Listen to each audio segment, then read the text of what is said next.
Meli mbili za mizigo zimeshambuliwa katika mlango wa Hormuz huku mvutano ukiongezeka katika njia hiyo muhimu ya bahari. Saa chache baada ya Rais wa Marekani Donald Trump kutangaza kuongeza muda wa kusitisha mapigano na Iran. Kwa mujibu wa taarifa hizo, Marekani imeeleza kuwa itaendelea na kusitisha mashambulizi ya kijeshi kwa muda. Bado itaendelea na vizuizi dhidi ya Iran hadi pale Tehran itakapowasilisha pendekezo la pamoja la kumaliza mgogoro huo. Katika tukio la kwanza, boti ya kijeshi ya Iran ilifyatua risasi dhidi ya meli ya mizigo iliyokuwa ikielekea kaskazini mashariki mwa Omani. Muda mfupi baadaye, meli nyingine iliripotiwa kushambuliwa kwa risasi karibu na pwani ya Iran, tukio lililoonyesha kuongezeka kwa hatari katika eneo hilo.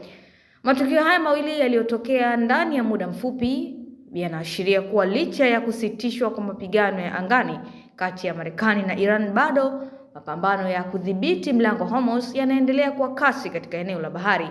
Wakati huo huo, juhudi za kidiplomasia zimeonekana kupata changamoto baada ya makamu wa rais wa Marekani JD Vance kufuta safari yake ya kwenda Pakistan kwa ajili ya mazungumzo na Iran, hali iliongeza sintofahamu kuhusu mustakabali wa mazungumzo ya amani. Maafisa wa Marekani wamesema kuwa licha ya kusitishwa mashambulizi ya moja kwa moja, kwa sasa nchi hiyo itaendelea kuweka sindikizo la kiuchumi dhidi ya Iran. Hatua hizo zinajumuisha vikwazo vya kiuchumi, kuzuia bandari za Iran pamoja na juhudi za kukamata meli zinazohusishwa na Iran katika maeneo mbalimbali ya bahari duniani.